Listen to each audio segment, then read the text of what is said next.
Now, as we move on to a new chapter, let us first brush what all we have learned in algebraic expressions and let us see how they are connected to the chapter that we are going to begin now.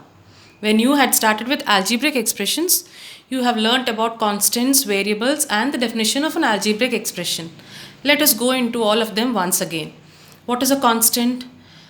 A quantity which has a fixed value is called a constant. If you say 5, 5 is always 5. If you take 1, 2, minus 6, 4 by 7, root over 2, pi, etc., numbers like this, they are all the same. Anywhere you take them, their values are the same. They don't change. They are having a fixed numerical value. As such, they are called constants. Then variables. A quantity that changes is called a variable. You have 2x, 3y, 4z square, etc. You do not have a fixed value for these.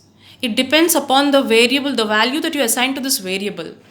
The entire value of 2x depends upon the value that you give to x. In case you assign x is 1, then it becomes 2. In case you give x is 0, it becomes 0. So on. So they are not fixed values. They keep on varying and it depends upon the value that you give. So these are called the variables.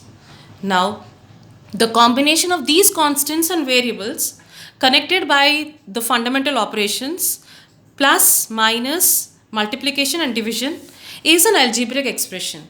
Okay, the combination of all these constants and variables using the fundamental operations is called an algebraic expression. In every algebraic expression, it is not necessary that you use all the four fundamental operations. You use any one, you use any three, any two, any one, whatever it is. Then, if you take an expression like this, 5x square minus 9x plus 4, a combination of constants and variables. As such, this is called an algebraic expression.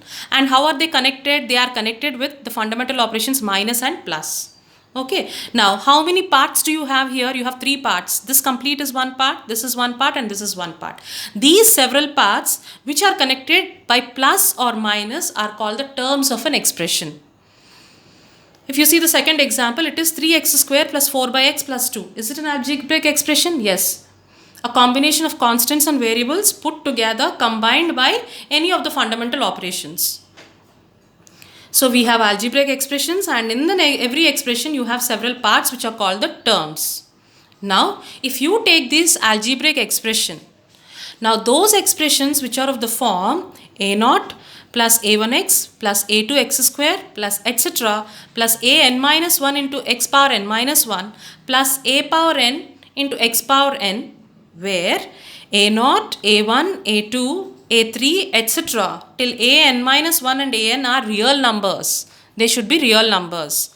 And an not equal to 0. And what about n? N should be a non-negative integer. It should be a non-negative integer. What do you mean by a non-negative integer? In integers, you have positives of natural numbers, negatives of natural numbers, and 0 in between. If you say non-negative integers, all those negative numbers, if you deduct, what are you left with? You are left with 0 and all the positive numbers. Then what are they called? They are called the whole numbers, very simply. All the positive integers and 0 are called the whole numbers. So I can say that n should be a whole number. Okay, then it is called a polynomial in x of degree n. Okay, now this might be confusing, this definition must be confusing, but as you go on dealing with the chapter and as you look into the examples one by one, you will very clearly understand what is a polynomial and what is not a polynomial. Okay, simply to remember, you can remember that a polynomial is an expression with a variable where the power of the variable is never a negative number or an fraction. Then those are called polynomials. Let us go in detail.